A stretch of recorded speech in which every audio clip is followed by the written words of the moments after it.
Hi team, Ollie Phillips here, founder of Optimist Performance, and I'm going to share some of my personal tips from some of the adventures I've done, whether that be captaining England at rugby, sailing around the world, going up Everest, all the rest of it. I hope it's helpful. I hope you take some great learnings from it all, and please come back to me with all of yours too, because this is all about sharing is caring.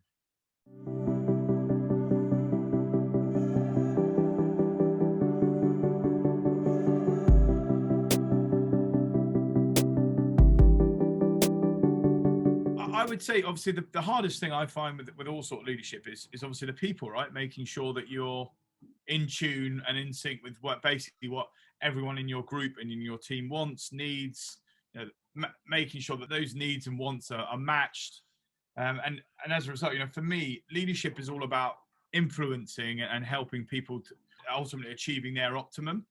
And that's difficult because the classic adage of different strokes for different folks. Like, people move for different reasons, and if you want to make sure that your organization, your team, or whatever is moving in the right direction, those people are going to be absolutely critical to that.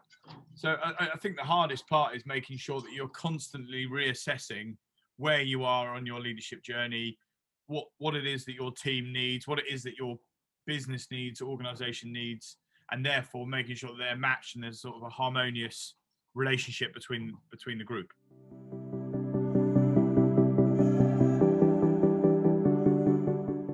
Every day. Have I ever felt imposter syndrome? Every single day. I mean, that's the whole fun of it, but also the challenge of it. So when we used to play and train with England, we had this saying of getting comfortable at being uncomfortable. So how could you the whole premise of that was, how could you step out of your comfort zone and really challenge yourself? And obviously for us, it was physically, mentally, emotionally. How can you push the boundaries of your own capability? And the premise of that was that if you could operate at that level in training, when it came to the game and showtime kind of thing, you were unlikely to ever hit that sort of level of intensity of levels of fatigue. So actually, the game would become easy or second nature for you. So that was the sort of premise of like getting comfortable at being uncomfortable when we were playing. And for me, it resonates and transferred into sort of everything that I was doing on a day-to-day basis. Because the idea for me to sort of transition out of being a professional rugby player into then working for example, working for PwC as a director, and that was something I had no background in, no credibility in, no real understanding of. And so every single day, I felt like I was a bit of a fraud, a bit of a fake, because I didn't have really a clue what anybody was talking around. So I was sort of trying to fake it until I made it, kind of thing. But I think that's healthy. I think it's that healthy balance between feeling like you're sort of not good enough and not really clear and sure of everything that's going on, and then at the same time embracing and being exhilarated and enthusiastic about the challenge of learning new things. You don't know what you don't know is ultimately the saying, right? So the opportunity to really explore and push your boundaries and learn new things, learn new cultures, new ways of working, new belief systems, all of that is an amazing opportunity, but it's also pretty daunting, right?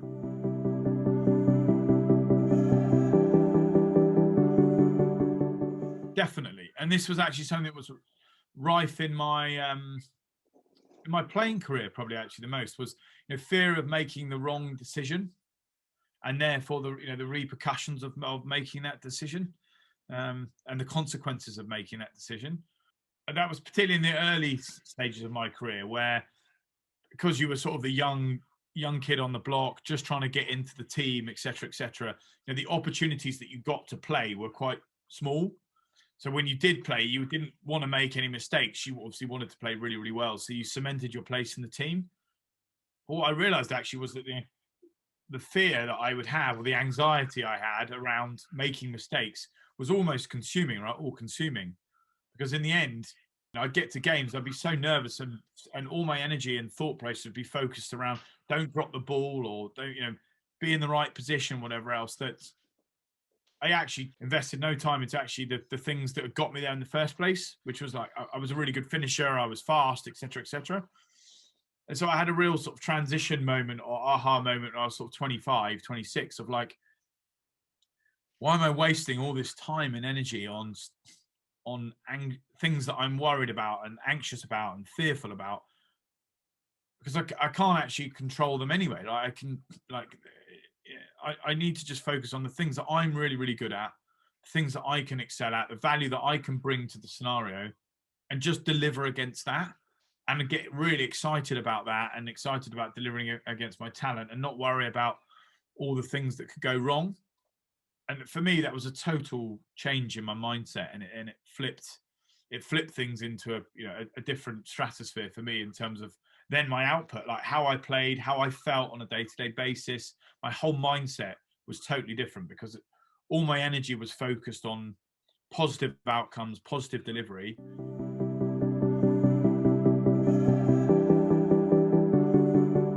If you're facing challenges, obstacles in your personal, professional life, here's some of the things, if you like, that I try and do on a day-to-day basis to try and overcome them.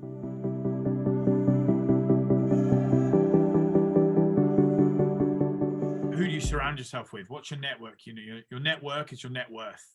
So who have you got within your infrastructure, your black book or whatever, that can help you, guide you, act as good counsel, so that they can actually provide insight and clarity and thoughts around how you get out this. They might have been in this scenario before, but and they've got some valuable insight for you.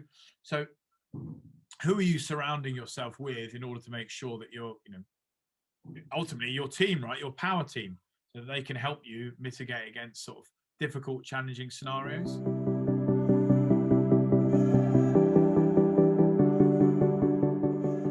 The other one is probably more around my own sort of like mental well-being, mental health of everything. So making sure that I take some time, even if it's 10 minutes, just to pause and reflect, think about what's going on, think if we're moving in the right direction, if this still is true and serving my sort of purpose and whatever else. I call it developing an attitude of gratitude, but taking that first breath every morning when you wake up and just thinking of, for 30 seconds, a minute, whatever it might be, of all the things that you're sort of grateful for, like why you're grateful for today. And what I find is that puts my mindset into a positive one before I even start. So the first thing, as I put my foot down outside of my bed, the first thing I'm already thinking is positive. And as a result of that, it sets up my day and frames it in the perfect way. So even when I'm super stressed, even when there are massive challenges ahead, I'm always in the right mindset and the right frame of mind in order to tackle it. Those two bits are probably some of the main areas that I look to focus on and I look to leverage as I move through my career, or as I come up against challenges and whatever else, because there's no way that you can overcome everything on your own. So it's that ability to recognize your own strengths, your own weaknesses, and how you can pull insight, value from loads of different other sources that have got more experience, more knowledge, more know-how, that can aid you in that process.